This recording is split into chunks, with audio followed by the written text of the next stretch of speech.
तुम्हारी बात तो समझ गया पेप्लो गुंडो, लेकिन बलराज राणा हथियारों का धंधा करने के लिए कभी तैयार नहीं होगा। ये तुम कैसे बात करता है विठल राव? मैं तो ये समझता था कि बलराज राणा एक मोहरा है जिसका रिमोट कंट्रोल तुम्हारे हाथ में है, लेकिन तुम्हारी बातों से ऐसा लगता है कि तुम्हारे गैंग के सारे फैसले बलराज राणा करता है। आप बिल्कुल सही कह रहे हैं पेबलो साहिब। आज जब बात निकल ही गई है तो नटवर बनारसी भी चुप नहीं रहेगा। विठल भाई को सीढ़ी बनाकर बलराज राणा खुद तो बन गया है अपराध जगत का बेताज बादशाह, और हम सबको बना लिया अपने हाथ का कठपुतली। तो इसका मतलब उसके सामने तुम्हारा पोजीशन कुछ भी नहीं।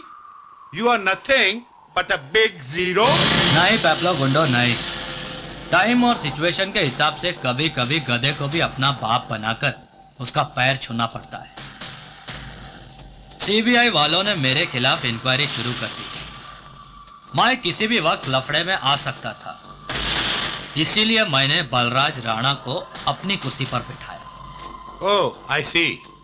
रही पोजीशन की बात, तो गुरु और चेले के रिश्ते से मैं बलराज राणा का बाप लगता हूं, और बेटा चाहे कितनी भी बड़ी कुर्सी पर बैठ जाए वो बाप से बड़ा नहीं हो सकता। बलराज राणा आज जो कुछ भी है वो मेरी वजह से है। तो फिर तो वो तुम्हारी बात टाल नहीं सकता। तुम ऐसा करो, उसके साथ मेरी मीटिंग फिक्स करो, मैं उसको आर्म्स डीलिंग के लिए कन्विंस करेगा। ठीक है। डोंट वरी, 50 करोड़ का हवाला हमारे लिए बड़ी मामूली सी बात है। हाँ, आप कह दीजिए नेताजी से कि रुपया वक्त पर दिल्ली पहुंच जाएगा। हाँ बलराज भाई,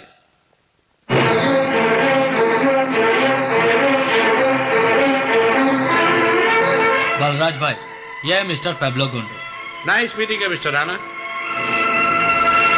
बलराज भाई, मिस्टर गोंडो का नाम तुमने तो सुना ही होगा। गोंडा साहब को कौन नहीं जानता?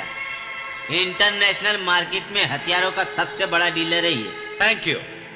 हम आपके लिए एक बहुत बड़ा ऑफर लाया है मिस्टर राणा। आप तो जानता ही है कि हथियारों का होल वर्ल्ड में डिमांड बहुत बढ़ गया है। मिस्टर राणा, आप तो जानता है कि आरडीएक्स और स्टैंडगन का इस्तेमाल आजकल इंडिया में खुलेआम हो रहा है, और अब इलेक्शन के टाइम इनकी ज्यादा जरूरत है। अच्छा, but I am not interested in such deadly weapons. But why don't you understand Rana साहब, आप इस एरिया के डॉन हैं, हवाला रैकेट के नंबर 1 किंग हैं। एशिया में आर्म्स डिस्ट्रीब्यूशन को आपसे बेहतर और कोई नहीं कर सकता। इसमें बहुत प्रॉफिट है। You can earn millions of dollars. घर आए हुए मेहमान की इज्जत करना हमारी तहजीब है, इसलिए तुम्हें यहाँ से जिंदा जाने दे रहा हूँ। बेटा गेट आउट फ्रॉम हियर। इसमें नाराज होने की क्या बात है मिस्टर राणा? अगर आपको आर्म्स डीलिंग नहीं करना है तो मैं किसी और को ऑफर कर दूंगा। हरगिज नहीं। अवाम के कत्ले आम का सौदा मैं तुम्हें किसी के साथ भी नहीं करने दूंगा। बेहतर है तुम हिंदुस्तान छोड़कर चले जाओ।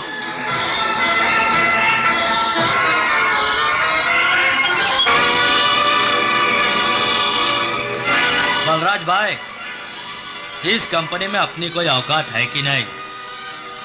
तुमने बोला हफ्ता वसूली बंद करने को, अपन ने वसूली बंद कर दी। तुमने बोला ड्रग्स का धंधा बंद करने को, अपन ने धंधा बंद कर दिया। पर ये सब कब तक चलेगा? हे विठल राव, मेरे को लगता है तेरा खोपड़ी सटक गया है। पिचाईला, वो तो बलराज भाई ने अच्छा किया जो पेप्लो गोंडा का ऑफर ठुकरा दिया। ए अन्या, तू चुप कर। जिस औरत के माथे पर वेश्या का लेबल चिपक जाता है वो सारी जिंदगी वेश्या ही रह जाती है। चाहे वो लाख पूजा पाठ करे, सावित्री नहीं बन सकती। हम गुंडे लोगों की जिंदगी वेश्या के माफिक है। चाहे 1000 अच्छाई का काम करे, कभी अच्छे नहीं बन सकते। निहायत ही घटिया और बेहुदा आदमी हो तुम। तुम्हारी इन गंदी दलीलों पर मैं अपने असूल नहीं बदल सकता। मैं पूछता हूँ कि हथियारों का धंधा करने में या ड्रग्स बेचने में बुराई क्या है? हवाले का धंधा भी तो गैर कानूनी है। हवाले के धंधे में हम किसी का कत्ल नहीं करते। तो फिर ये कुर्सी छोड़ो और संन्यास ले लो। तुम ये भूल गए हो कि तुम्हें ये कुर्सी पर मैंने ही बिठाया है। उंगली पकड़कर क्राइम वर्ल्ड का ABCD तुम्हें इसलिए नहीं सिखाया कि तुम मेरे ही बाप बनकर मेरे को ऑर्डर करेगा। तुम्हारी औकात क्या है? अगर मैं तुम्हारी पीठ पर हाथ नहीं लगाता तो आज तुम जेल की काल कोठरी में सड़ता रहता।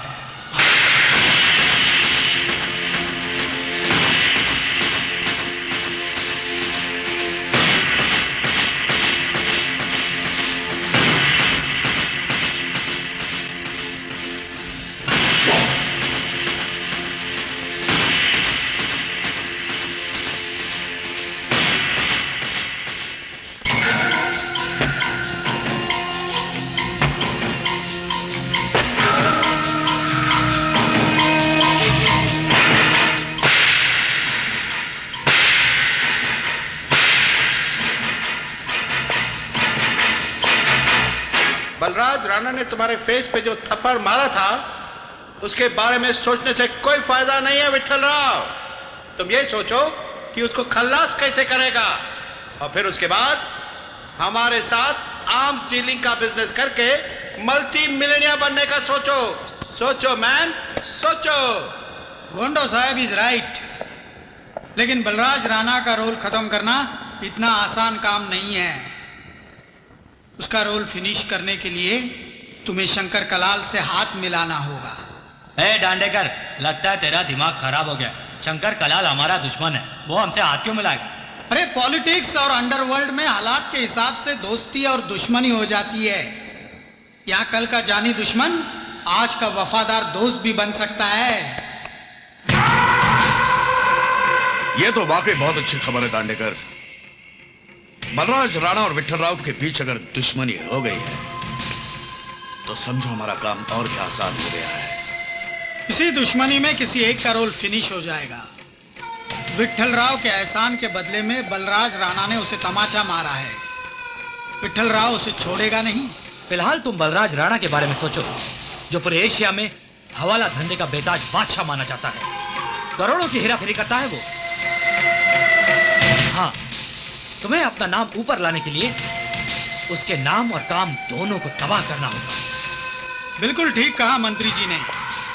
इसलिए तुझे विठल राव के साथ समझौता कर लेना चाहिए, क्योंकि ये साला विठल बलराज राणा का हर सीक्रेट जानता है। हाँ क्या उस हरामी की औलाद के साथ मैं समझौता कर लूं? ऐसा कभी नहीं हो सकता दांडेकर। अरे यार, अकल का दरवाजा खोलकर मेरी बात को अपनी खोपड़ी में घुसाने की कोशिश कर। दुश्मनी दिल में रखकर भी दुश्मनों से हाथ मिलाया जा सकता है। हाँ,